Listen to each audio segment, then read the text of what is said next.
All right, CC, we knew going in that he wasn't going to play a ton of minutes. We also knew he wasn't going to play tonight in Boston. So in the 19 minutes that you saw him play last night, how great should the Cavaliers feel about what they saw from Isaiah Thomas? Well, what other NBA teams added an all-star to their roster? I mean, we're to the point in the season, James Harden's hurt. Steph Curry just came back from an extended time, missing with an ankle. I mean, Cleveland's been playing shorthanded. We thought that they were playing well. They were definitely one of the best teams in the NBA. And now you add a all-star who also his skill set. Because now the Cavs, Ty Lue says he likes to play at a pace. But you can't play at that pace with LeBron at the point in his 15th year.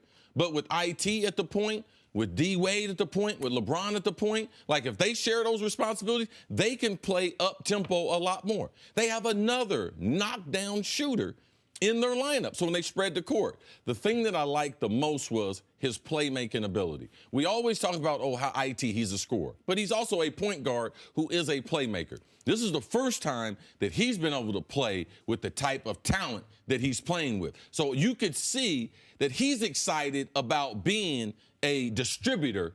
You saw a couple passes to Dwayne Wade. These guys moving without the ball. He's not used to seeing that because he's never played with two Hall of Famers. So being able to come back from the injury after Boston gave up on him, because that's what athletes think. Oh, no, they didn't cut you, IT. You were traded. Yeah, but they gave up on me. They wanted someone else. So you take all that, you add that playing with LeBron and D. Wade, you could see it on the court, and also you could see how his skill level, it makes them a better team for what they're trying to do and the different styles they're trying to play at now. Just to quickly respond to the idea that Boston gave up on him or that how Isaiah Thomas feels, Isaiah Thomas knows that last year he had a better year than Kyrie Irving.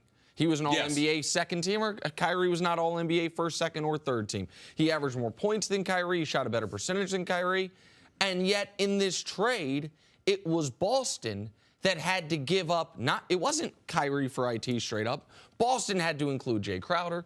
Boston had to include that Nets pick because that's how much more Boston valued Kyrie, who last year statistically was not as good as Isaiah Thomas in the trade. What I saw from Isaiah Thomas and the Cavs last night was, to me, nothing short of remarkable. A player that size coming off that injury, playing with that flow. A significant hip injury. A significant hip injury. That cost him the back end of the playoff series against Cleveland. And CeCe also cost him what you talk about all the time, practice time, training time, the time to get acclimated to a new team. He's just getting in his prime. Now, he is a late bloomer. Yeah.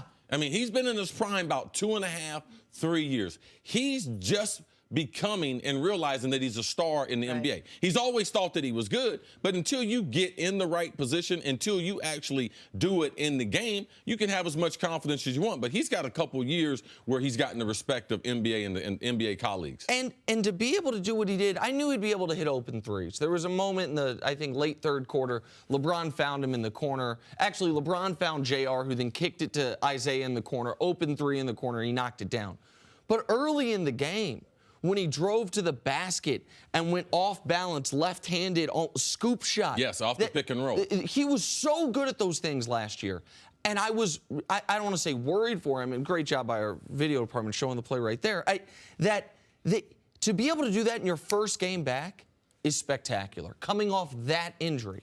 And what it meant, go ahead, Jenna. No, I was going to say, after the game, LeBron even said there was at one point where IT made a pull-up jumper that he said there were guys on his team that had been playing all season that he didn't think could make. He was that impressed with some of the things that he did his first time out. And CeCe, to me, listen, the Cavs were the best team in the East without him.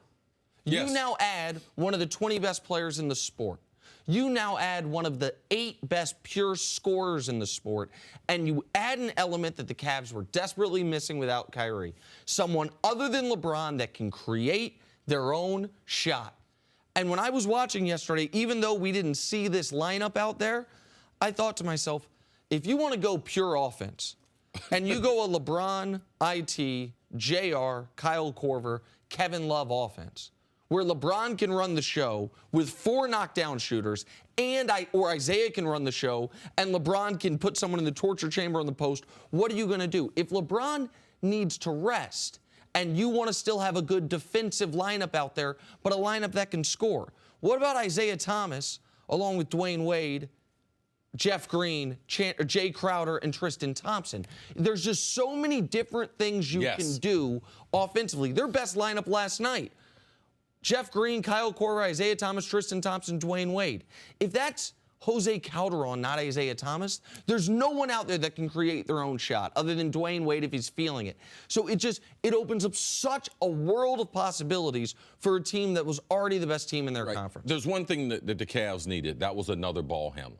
So now you add another ball handler. They didn't need another shooter, but you add a ball handler who is a knockdown shooter. Also, you add another ball handler who's a knockdown shooter who can also get to the rim. Oh, man, not only is he a ball handler who can get to the rim, a knockdown shooter, but also he has an intermediate game, the part that LeBron was impressed. So when you add that type of talent to an already talented team, this team is so much better than last year's version of the Cavs. And if we talk about the finals, Nick, what was the difference in the bench? Yeah, it was in the playoffs and in the finals. That was a huge storyline that people didn't talk about. The Cavs with LeBron on the court played the Warriors dead even. It was like the Warriors outscored them by 3 points, I think, total over the course of the entire finals when LeBron was on the court. So why'd the Cavs lose in 5? Why'd they lose a few of those games in blowout fashion? Because in the moments LeBron rested, just the 4 or 5 minutes a game, the Cavs got washed off the court. Well, I was just going to say the Cavs outscored Portland 31-13 in the 9 minutes with IT on the court and LeBron off the court. One other thing we didn't mention is he got tested. That hip got tested early. That was one of the things that you guys talked about. Let's see how he bounces back if he gets tested. He did fall to the floor, jumped up, brushed it off, and kept playing, which I think everyone kind of, a little bit of a sigh of relief. My question is, seeing what you guys saw last night, in your head, does that change your timetable for how quickly you think he can come back in or fit in with this team? Because we gave it maybe another month or so, but seeing that he's already finding a way to gel in just the few minutes that he played, maybe does that speed up that timetable? Well, right now, him with the second unit, it's easy for him to play with the second unit. There's not a lot of pressure on him, but let's not get carried away.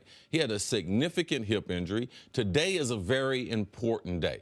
How does he bounce back from his first NBA action? He's been playing 5-on-5, 4-on-4 in the practices, but that first initial day, when you have that test, when you come back with the trainers, with the doctors, how did the hip respond? How did the rest of the body respond? Because his hip might be fine, but a lot of times it causes you to overcompensate, which sets you up for another injury. He has enough time to be able to get himself into shape, basketball shape, before the All-Star break. It's going to be exciting. That's why yesterday I said, from this point on, I believe that the Cavs will have the best record in the NBA to the end of the regular season because of IT being added. Sometimes injuries work in your favor. They don't always, and we don't know that this one will.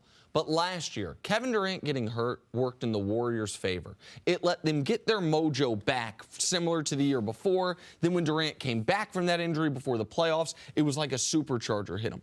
If Isaiah Thomas is at full strength by the end of the season, this injury, I believe, will have worked in the Cavs' favor because of what it did to a guy whose name we have not mentioned, and that's Kevin Love. Kevin Love yesterday had 19 points on 7 shots. Kevin Love is playing the most efficient basketball of his career and maybe the best basketball of his career, with the one exception of the year in Minnesota. He went 26-13 a night. Kevin Love was necessary the first 40 games of the year. Yes. He has been a luxury for the Cavs early in seasons prior. So Kevin Love's increased confidence, that LeBron taking on the more point guard role, and now you add one of the 20 best players in the sport. If he stays healthy, it's just all positives for the Cavs. And we do know, I don't like to get ahead of it, but we do know IT's on the last year of his contract. But last night was a glimmer of hope of seeing LeBron stay in Cleveland. Because with those assets being there, that would be enticing enough to keep him in Cleveland the rest of his career. One note, IT did not actually get the game ball last night. You guys know who got the game ball after the game? No. IT's trainer. Oh. They handed IT's trainer the game ball, and they said, thank you for everything you did getting this guy back. It was also, they was like, Danny Ainge, thank you. Thank you for the gift. Crowder. Probably, we're not going to talk about that right now. Pick, coming up on the other side, let's dive into some football. Thanks for watching. Subscribe here to get the latest from the show. Also, be sure to check out more of the best clips from First Things First, or go watch a few segments from our other shows on FS1.